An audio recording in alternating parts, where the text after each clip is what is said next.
때마다 볼 때마다 이야기 시작할 때마다 달라지고 사물을 볼 때마다 또 다른 이야기를 만들면 어떨까 하는 생각이 늘 머릿속에 있거든요. 그래서 이야기꾼이 되려면 많은 이야기를 듣고 많은 이야기를 보고 또 내가 이렇게 저처럼 이야기를 해봐야만 이야기꾼이 될 수 있거든요. 그 이야기꾼이 여러분들이 되시면 우리 동해시의 홍보대사가 되지 않을까 이런 자리를 빌려서 부탁을 드리면서 우리가 몰랐던 내 고장이기 때문에 나는 다 알고 있다고 하지만 모르는 것들이 있어요. 제가 이제 2007년도에 묵호 등대에서 살았거든요. 묵호 등대 그 주공에 살면서 2007년도에 동해시에 있는 친구들을 그쪽으로 초대를 했어요. 등대에 그 주공에다가 그랬더니 깜짝 놀라는 거예요. 이제 등대 주공에서 점심을 먹고 저희 집에서 점심을 먹고 동네를 한 바퀴 빙 돌았어요. 그랬더니 친구들이 깜짝 놀라는 거예요. 자기는 묵호에서 태어나서 묵호에서 시집을 가서 묵호에 살고 있지만 여기에 이런 동네가 있었다는 것을 몰랐다라는 얘기예요. 그 이야기를 들으면서 제가 생각할 때 그래 많이 보는 사람이 많이 이야기할 수 있고 많이 가르쳐 줄 수 있다 이런 생각을 갖고 있었거든요. 그러다가 보니까 2011년도에 동해시에서 문화관광 해설사를 뽑는다. 그래서 제가 신청을 했고 또 문화관광 해설사가 돼서 2011년 7월부터 지금까지 활동을 하고 있습니다. 활동을 할 때마다 내가 내 고장에 대한 이야기를 잘 이야기해주고 잘 알려줌으로 인해서 우리 후배들이 정말하면 얼마 전에 시티 투어를 했는데 동해 시민들이 시티버스의 한 80%가 동해 시민이었었어요. 그런데 이야기를 하고 가면 그런 게 있었어요? 이렇게 다시 묻는 사람들이 있거든요. 그런 분들에게 우리 고장의 이야기를 들려주면서 갖는 자부심. 그러기 위해서는 나는 발로 뛰고 그 분들보다 더 많이 보고 많은 자료를 준비해가지고 있어야 되겠다는 생각은 늘 갖고 있습니다. 그래서 오늘도 문화원에서 이런 그 시간이 있다 그래서 그 제안이 왔을 때 추함을 전체적으로 아우르는 어떻게 보면 홍보를 해보자 이래서 제가 이 제안을 받아들였고요. 지난번에는 해암정을 그지 우리가 밤에도 보고 낮에도 보고 파도 칠 때도 보고 이렇게 해서 살짝 들여다보았던 시간이고요. 오늘은 이제 정말로 이야기를 만들어서 나에게 어떤 지인이 온다면 또 내 가족이나 친구들이 나를 함께 손잡고 거기를 갔다 그러면 현장에서 어떤 이야기를 해줄까를 한번 살펴보도록 하겠습니다. 그래서 먼저 해암정으로 넘어가겠습니다. 우리 먼저 해암정 보셨댔잖아요. 그죠? 꽃핀 것도 보고 꽃핀 야간도 보고 이랬어서 많이 보셨는데 사진이 아마 3장 정도 들어있을 거예요. 요거는 다시 뭐라 그러지? 요즘 색칠하고 이렇게 보수하기 전, 그 다음에 요거는 보수하고 난 다음, 그 다음 요거는 문을 열어놨을 때, 그죠? 문이 열려있죠. 먼저 문 걸게 가르쳐드렸죠. 들어서 건다고. 우리가 궁에 가면 이런 문 걸개가 많아요. 근데 처마 밑에 매달려 있는 거 보고 아시는 분들은 그닥 많지 않아요. 그래서 오면 저는 이제 오늘 해설 예약이 있다 그러면 문 다 닫아놔요. 내려서 다 닫아놔요. 보통은 저렇게 열어놓지만 닫아놓고 오시는 분들한테 딱 퀴즈 내요. 이게 뭘까요? 이렇게 퀴즈를 내면 어떤 분들은 많은 이야기들이 나와요. 말발굽 뭐 이런 등등 나오는데 어떤 분 한 분은 오징어 말리는 거 아닐까요? 여기 해변이니까. 정말 기발한 발상이잖아요. 그죠? 그래서 저렇게 문 걸개를 가르쳐 드리면서 궁에 가셨을 때 한번 보시는 것도 괜찮다라는 이야기를 들려주기도 하고요.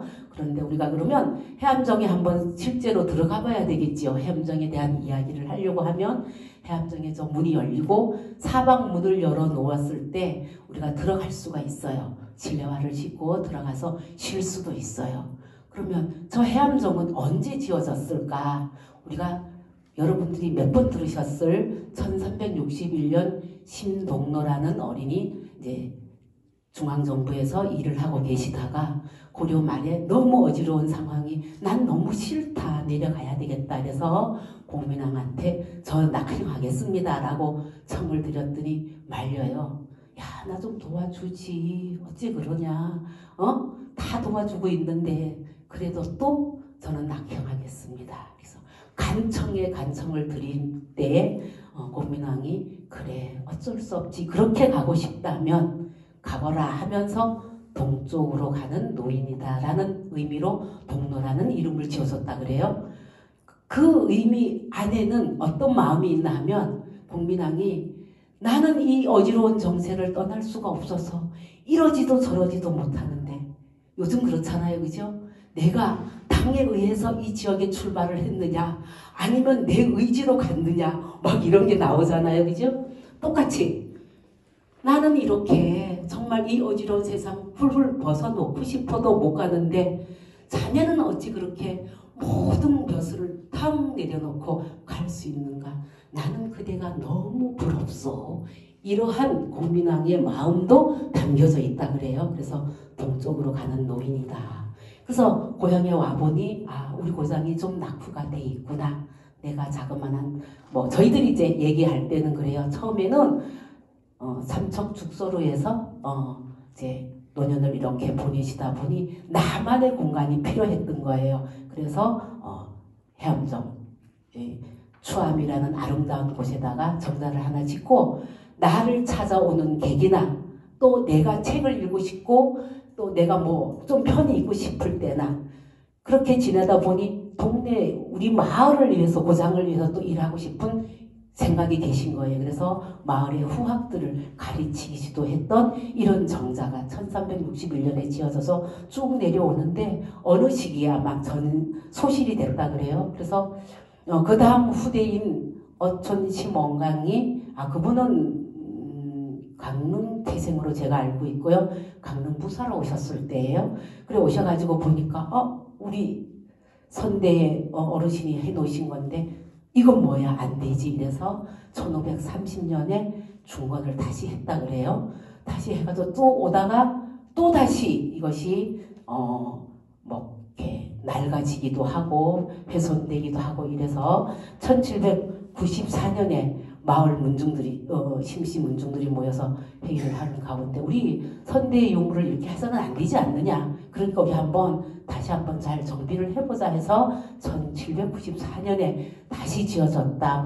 문헌상 또 여러 가지 자료에 보면 그렇게 나와 있어요. 그러면 적어도 지금의 해암정은 그때의 그 건물이라고 하면 한 230년 가까이 되지 않았나.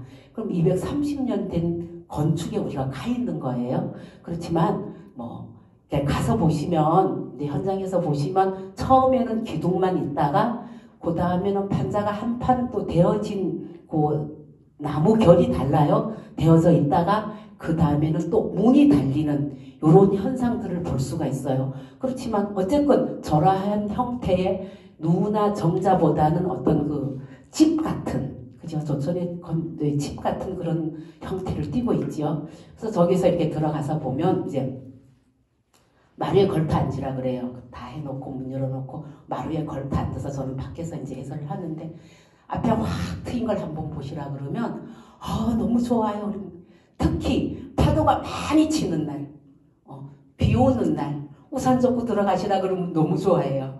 들어가셔서 보면 증산해변 지금은 이제 증산해변이 약간의 그 이사부 사자 공원이라든가 그 다음에 그 솔비치가 들어와가지고 산을 훼손한 풍경을 훼손한 거는 있지만 그래도 바다는 해안은 그대로 있거든요. 보라 그러면 너무 좋아하셔요. 가슴이 확 트인다. 그 정자에서 바라보는 해안 그리고 또 파도가 치는 날 소리 들리느냐 파도 소리 들리느냐 그러면 많이 들어요. 이게 들리는구나. 그래서 그 풍경을 즐겨보기도 하고요. 지금 여기에 보이는 현판 세 개를 지난주에도 살짝 이제 언급을 하고 넘어갔었는데요.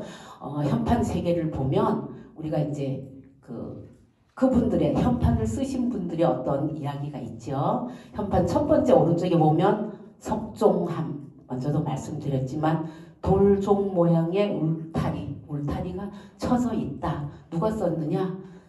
제가 알기로는 1580 송광정철 선생님이 쓰셨다 그러는데, 그러면 송광정철 선생님이 언제 오셨을까? 1580년도에 그 강원도 감찰사로 부임을 하십니다. 그래 오셔서 강원도 감찰사로 재직을 하면서 쓴 책이 뭐냐? 관동별곡이죠. 관동별곡을 쓰셨는데, 그때에 적어도 1580년 부임해 오셔서 이쪽을 들리시지 않았을까? 그때 쓰시지 않았을까? 이런 생각을 합니다. 그래서 송광정철 선생님은 관동별곡을 쓰실 정도로 굉장히 그 정서적이고 문인 어떤 역할을 하셨죠.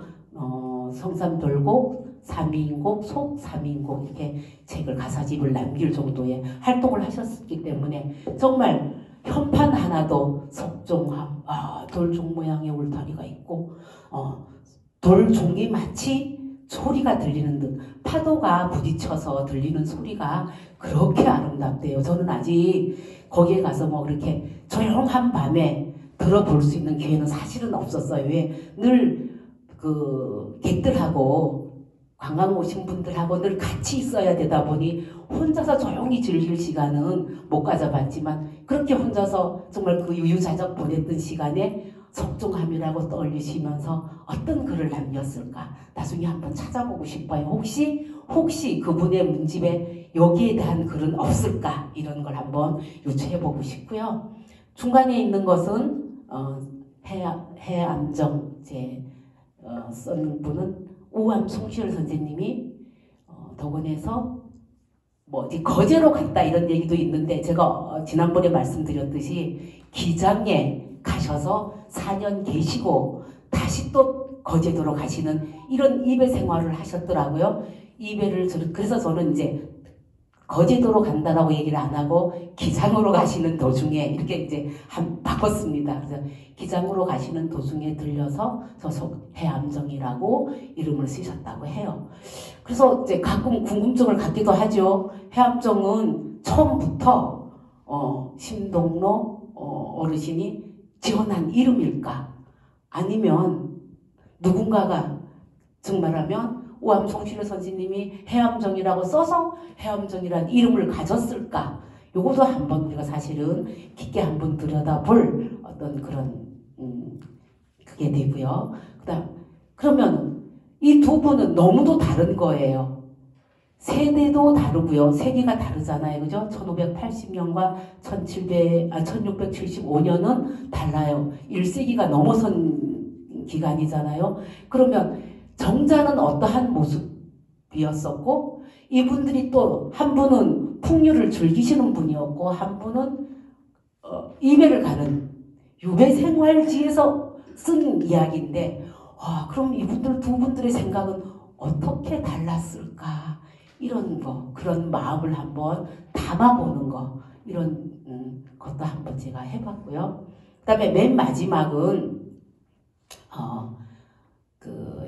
심공노인의 한자로 뭐라고 되어 있냐면 심재공 치사후 577년 개미 4월 19세 손 지황이 썼다 이렇게 되어 있어요. 그러면 심동로 노인의 그 19세 손이 어느 날 와서 보니까 해암정이라고 있네. 나도 하나 써서 걸어야지 이렇게 생각하셨겠죠. 그래서 전서체로 형상화 이렇게 해서 썼는데, 바다풀 해, 암바이 암, 정 물고기 이렇게 해서 보기 좋게 써서 걸으셨던 것이 많이 낡았었죠. 사실은 여기 지금 현판을 보면 많이 낡았던 것을 다시 복원을 해서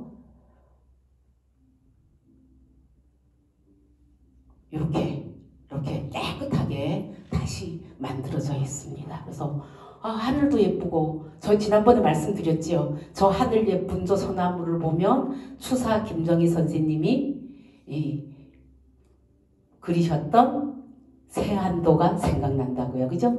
또 김정희 선생님은 우리가 저기 호혜정에 가면 김정희 선생님 글이 있죠. 그래서 일로 지나가시면서 혹시나 억지로라도 끼워 맞춘다고 하면 김정희 선생님이 여기 가시면서 제주도에 가서 유교 생활을 하실 때 뭐 이런 생각을 하셨다 뭐 이렇게 세안도 그림을 보면서 그런 이야기도 또 유추할 수가 있고요. 그래서 해암정을 이렇게 둘러보는 시간이 되었고요. 여러분들도 이 이야기를 자꾸자꾸 들려드리면서 해암정이 그냥 정자야, 그냥 있는 거야, 뭐 들어갈 수가 없어, 뭐 이렇게 얘기하시지 말고 혹시나 친구분들이나 또 친척 지인들이 오실 때에는 함께 들어가서 들어갈 수 있습니다. 안에 실내화도 준비가 되어 있거든요. 들어가서 한번 같이 즐겨보는 그런 시간을 가지셔도 되고요. 이제 우리 해암정 둘레 전체적으로 보면